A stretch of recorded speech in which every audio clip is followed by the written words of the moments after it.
Oke, coba bayangkan, 50 tahun lebih setelah jejak kaki terakhir ditinggalkan di bulan, manusia bersiap untuk kembali. Tapi, tunggu dulu, lupakan semua yang mungkin Anda tahu tentang misi Apollo. Ini bukan sekedar napak tilas, bukan cuma nostalgia.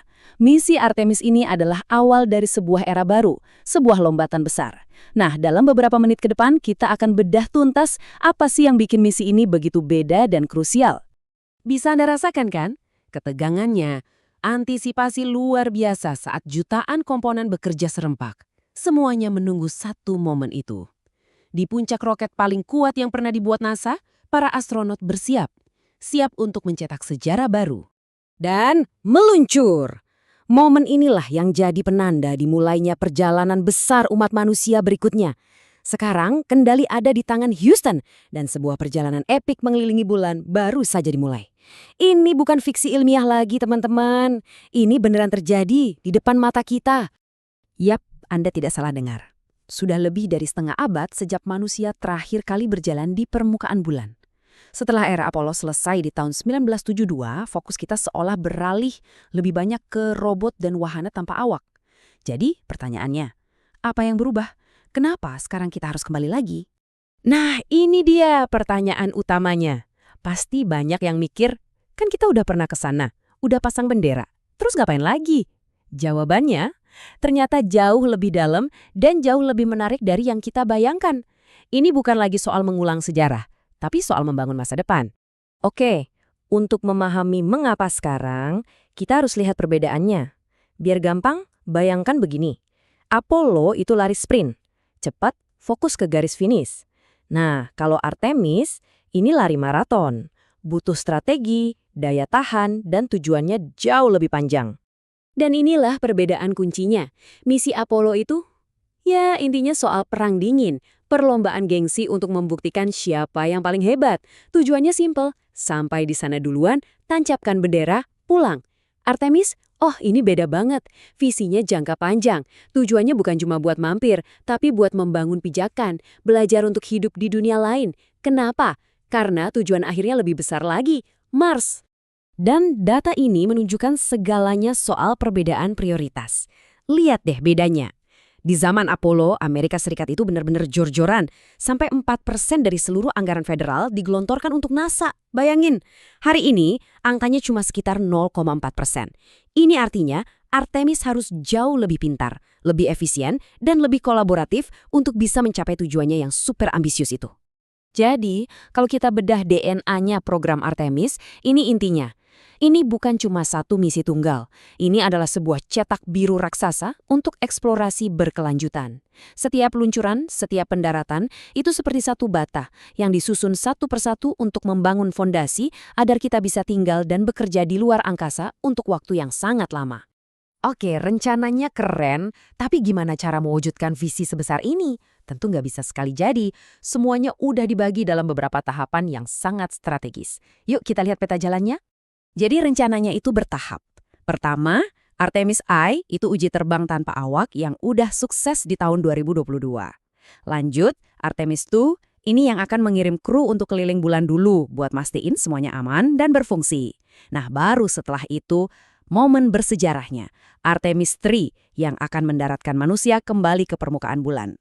Setelah itu ada Artemis IV dan seterusnya untuk melanjutkan pendaratan dan mulai membangun Lunar Gateway, semacam stasiun luar angkasa di orbit bulan. Tapi tunggu dulu, ini bukan bulannya Apollo loh. Lokasi pendaratannya jadi kunci perbedaan besar. Artemis sengaja menargetkan kutub selatan bulan, daerah yang gelap, dingin, dan penuh tantangan. Kenapa? Jawabannya satu kata, es. Para ilmuwan yakin ada cadangan es air yang membeku di kawah-kawah gelap di sana. Dan es ini bisa jadi emasnya luar angkasa. Kenapa? Karena bisa diubah jadi air minum, oksigen untuk bernapas, bahkan bahan bakar roket.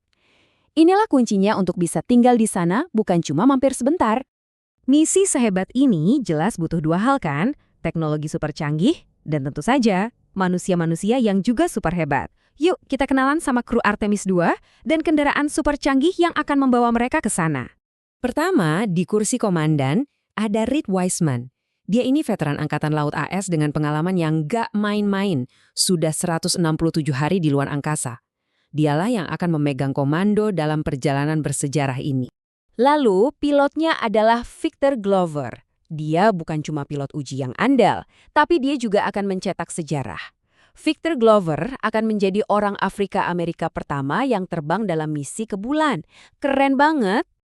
Terus ada spesialis misi Christina Koch. Dia ini pemegang rekor penerbangan luar angkasa tunggal terlama untuk seorang perempuan. Pengalamannya hidup di stasiun luar angkasa selama hampir setahun itu krusial banget, terutama untuk memahami dampak perjalanan panjang ke Mars nanti. Dan yang melengkapi kru hebat ini adalah Jeremy Hansen dari Badan Antariksa Kanada. Kehadirannya ini jadi penegasan penting bahwa Artemis itu bukan cuma proyeknya Amerika. Ini adalah sebuah proyek global, sebuah misi untuk kemanusiaan. Nah, ini dia kendaraan mereka. Space Launch System atau SLS. Gampangnya gini deh, ini adalah roket paling kuat yang pernah dibuat oleh NASA. Titik. Kekuatannya bahkan melampaui Saturn V yang legendaris dari zaman Apollo, dan roket ini memang dirancang khusus untuk misi-misi keluar angkasa yang jauh, seperti ke bulan dan suatu hari nanti ke Mars. Oke, kita udah lihat bedanya sama Apollo, kita udah lihat rencananya, kenalan juga sama kru dan roketnya. Sekarang, mari kita tarik kesimpulan besarnya. Kenapa ini semua begitu penting bagi masa depan kita semua? Jawabannya ada di sini. Inilah inti dari semuanya. Bulan bukan tujuan akhir. Bulan adalah tempat latihan, sebuah proving ground atau arena pembuktian. Setiap teknologi yang diuji, setiap prosedur yang dijalankan, setiap pelajaran yang didapat di sana adalah persiapan untuk lompatan raksasa berikutnya, mengirim manusia ke Mars. Dan fondasi ini dibangun lewat dua cara utama. Pertama, dengan belajar hidup dari sumber daya setempat, yaitu dengan menambang dan memanfaatkan es air itu. Dan kedua, dengan membangun infrastruktur permanen seperti Lunar Gateway, sebuah stasiun luar angkasa yang mengorbit bulan, yang nantinya akan berfungsi sebagai pemberhentian atau pangkalan untuk misi-misi di masa depan. Jadi, pada akhirnya, Artemis adalah tentang mendorong batas-batas kemungkinan kita sebagai manusia. Bulan hanyalah batu loncatan pertama. Misi ini sedang menyiapkan panggung bagi generasi penjelajah berikutnya.